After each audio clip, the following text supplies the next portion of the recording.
When your insulin levels are slightly elevated, you block fat utilization. And that's the challenge, is that some of these carnivores, they're dealing with excess protein, and that's causing the problem. And I don't know if it's causing harm, but they're having to store excess protein. Where do you store excess protein? There is no store for protein. You have to convert it to sugar, and you either use it as energy or you store some as fat.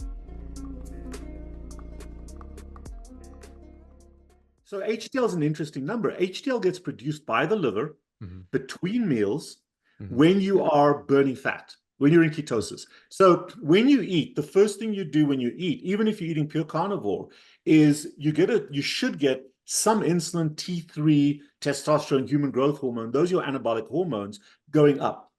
And they reduce ketones, they don't negate them. So because you're in storage mode.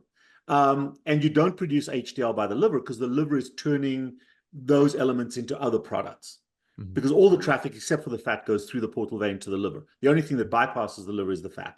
Then there's a period of time after a meal, after you've stored that meal. And remember, when you eat, it doesn't just last for an hour or two. You eat a big meal, that can last 4, 6, 8, 12 hours. The reason we do early morning fasted blood work is to see what that person ate the night before, and are they still in storage mode?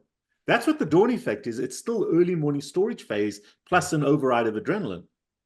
But then they go into early glucagon, which is the glucosis phase of utilization, where the liver is releasing that extra stored sugar into the bloodstream. And if you're using that sugar, then you don't have to convert the excess to triglycerides.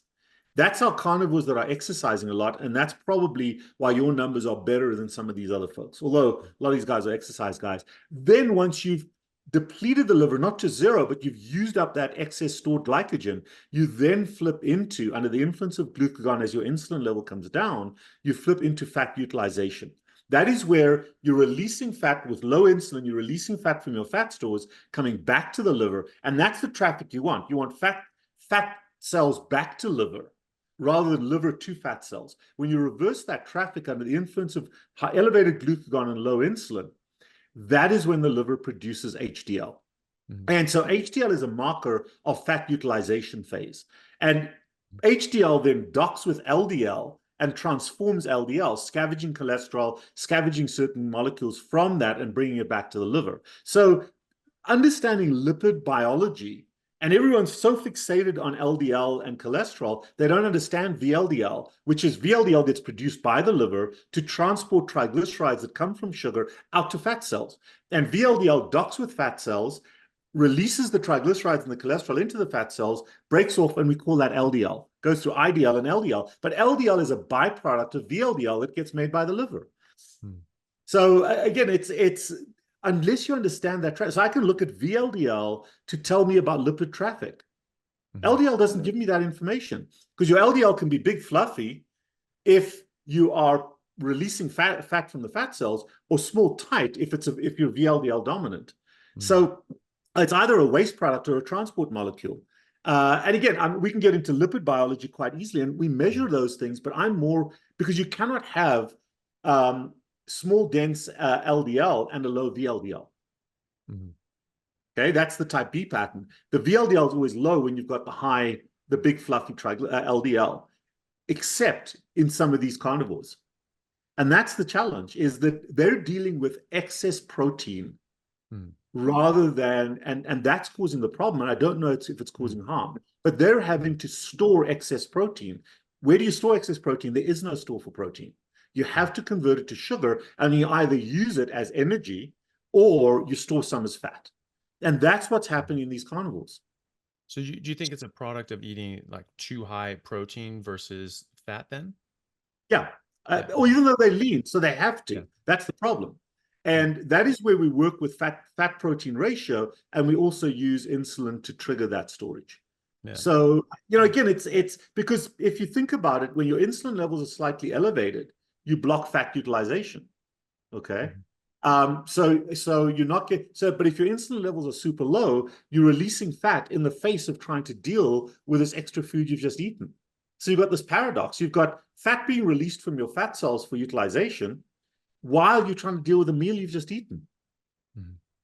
Okay. In the same way, when insulin glucagon is broken in the insulin resistant patients, their blood sugars may be high, but because of insulin resistance, they can't get sugar into their cells. So the cells are depleted of energy, and the liver then releases extra sugar into the bloodstream despite hyperglycemia, because the cells themselves are deficient in energy. And that's what we call paradoxic hyperglycemia. And it's where both glucagon and insulin are elevated. I measure glucagon in all my patients. So I know what these numbers are doing. Yeah, interesting. And I know in my carnivores, their glucagon levels are elevated. So, you know, this is, you don't see this unless you look for it. Yeah. And I'm not saying it's pathologic, but understanding the traffic is important for me. And that's kind of my intellectualization of it. Yeah. And by the way, it can be corrected by eating a little bit of carbohydrate. Yeah. No, that makes sense. It's well, maybe that's why I haven't had too much of an issue, because I do make sure I get a lot of fat. I'm very fat dominant in what I eat. I mean the sort of the you know, the Sophia Clemens side of things, where I'm trying to get, you know, upwards of, you know, 1 to 2 grams of fat to 1 gram of protein, which I think is, you know, evolutionarily from a, you know, probably consistent. When we're hunting megafauna, you know, the bigger animals have a higher proportion of fat to body weight, and we were going after mastodons, and I mean, there's evidence going back a million years that we were doing mammoth drops and dropping these things over cliffs, and then presumably having food for the whole year, similar to the Plains Indians.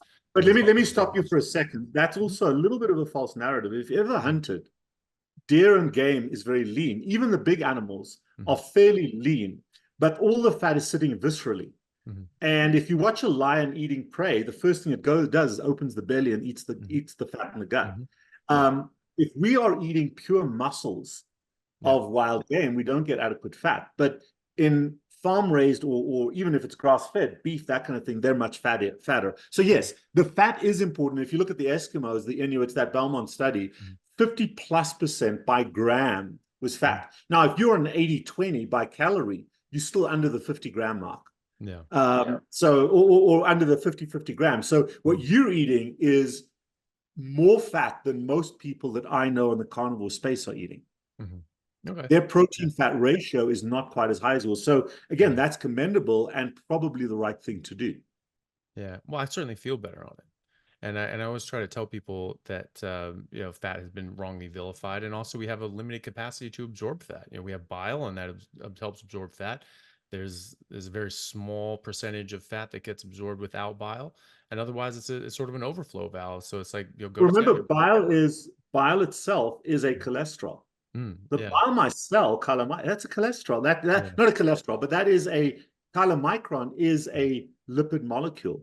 And we don't, and again, this is the cognitive dissonance of this absolute paranoid fear of lipids.